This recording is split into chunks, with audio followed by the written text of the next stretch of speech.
I'm Kyle with Fundamentals of Finance, and now that we've covered how inflation works, its impact on bonds, and its impact on stocks, we're ready for the final video in my inflation series, covering its impact on some alternative investments. Now, there's a whole asset class called alternative investments that includes things like real estate, private equity, hedge funds, but we're not going to cover everything here, only the things that people often think hedge against inflation. For the next few minutes of this video, we'll dive into just how good cryptocurrency, gold, real estate, and commodities are at hedging against inflation so that you can cut through all the biased crap on the internet and get to the truth. And by the way, if that sounded a bit harsh, I don't mean everyone out there on the internet is bad, but you do have to consider their incentives. For someone trying to sell you crypto is a solution to everything. For someone trying to sell you gold is a solution to everything, and so forth and so on.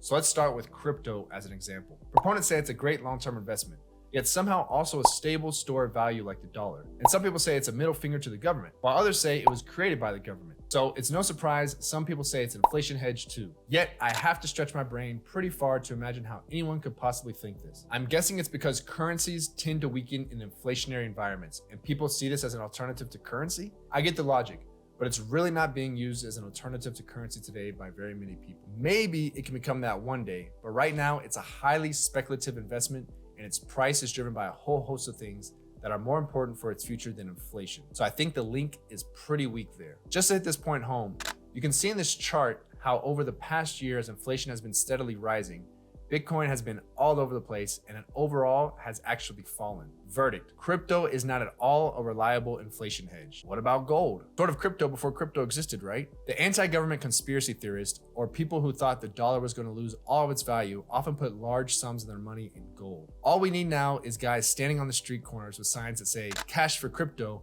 and the transformation will be complete. But I think the logic for gold is similar to crypto. It can sometimes be used to buy things. It's a store of value. And if the dollar loses a lot of value, that doesn't mean that gold will lose a lot of value. Makes sense in theory, but for something to be a hedge against inflation, it has to somehow be linked to inflation. Tips that we covered in the bond video are because their price adjusts directly based on CPI. Stocks often are because some companies are the ones creating the inflation. AKA, if prices are going up, who are you paying those prices to? Companies. What's gold's direct link to inflation? Well, there really isn't one. And here's a chart to prove it. What you can see here is real gold prices since the 1940s. Real means adjusted for inflation. So if gold were a reliable hedge against inflation, this chart should be roughly flat or slightly trending upwards. But as you can see, it's all over the place. Verdict: anything where I can show you a chart with multiple 25-year periods of it losing at least 50% of its purchasing power is not a reliable hedge against inflation. What about real estate? I don't have a chart for this because real estate is very localized. What happens in one city might not happen in another. But here's how to think of it. First, shelter cost is actually part of the CPI equation. So to some extent, they are linked.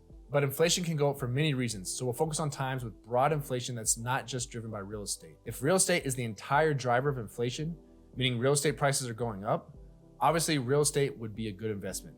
But that's not usually how it works. In the long term, kind of like the stock market, real estate prices generally tend to go up, as does inflation. That is not guaranteed for gold or crypto. So in that sense, real estate and stocks are often good hedges against inflation in the long run. In the short run, it's much less predictable. Just looking to the recent past, home prices soared as we were fighting deflation during the pandemic in 2020 because low interest rates, limited supply, and people spending a lot of their times in their homes fueled a boom. Now, as inflation has picked up a lot in 2021 and 2022, the housing boom has continued. Going forward, some people feel like higher interest rates could cool off the real estate market since they would make houses less affordable, and the Fed's aim would be for the higher interest rates to lower inflation. So in the recent past, real estate and inflation have not been linked. Going forward, they may be linked in the short term, and that's a good microcosm of how it works. Verdict: they are related in some ways and will be linked sometimes, but in the short run, the link is not reliable. In the long run, like the stock market, real estate is likely to hold its value and actually increase it in most cases, even after inflation.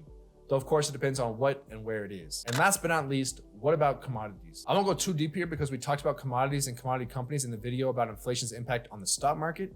But what about investing directly in commodities or in commodities ETFs? Well, the short and I'm sure unsatisfying answer is that it depends on what's causing the inflation. Where inflation is caused by rising commodity prices, the specific commodities that are rising will likely be a good inflation hedge. But inflation can be caused by many things, and there are many different types of commodities out there. For example, gold is a commodity, which we already discussed is not a good hedge against inflation. So on commodities, if they're causing the inflation, then they're likely to be a good hedge. but that's more of a short-term phenomenon and it won't apply to all of them. In the long run, commodities prices depend more on shifting supply-demand dynamics. For example, oil prices have been up a lot in the last year because of a multitude of reasons we can get into another video if there's interest. And please let me know in the comment section if there is. But in the long run, the demand for oil is likely to fall as the world shifts towards more green energy and doesn't need as much of it anymore. That would put pressure on the oil price unless supply fell along with it. In the next few years, it wouldn't surprise anyone if the price of oil dropped 30% from where it is today at over $106 a barrel, but it would surprise a lot of people if the prices of everything dropped by 30%. So what I'm saying is that many commodities are volatile. They can be great hedges against inflation in the short run if there's some sort of supply shortage that's causing the price to run up, but it will usually not work out for every commodity and there's less relationship in the long run. Short term, commodities can be a great hedge against inflation if they are what's causing it. But in the long run, the relationship often breaks down. To sum up our inflation series, inflation measures how much prices are going up, how much more expensive things are getting, and thus how much less you can buy with each dollar in your pocket. It's typically pretty bad for bonds, which often pay you a fixed interest rate and a fixed amount of money at some point in the future, which will get less and less valuable as inflation goes up. The exception is tips. Stocks are a good hedge against inflation in the long run, and in the short run, companies that are creating the inflation or companies that have pricing power can often do well during inflationary environments. Like stocks, real estate is a good hedge against inflation in the long run, but it's not as directly linked as tips or certain companies in the short run. Commodities are kind of the opposite.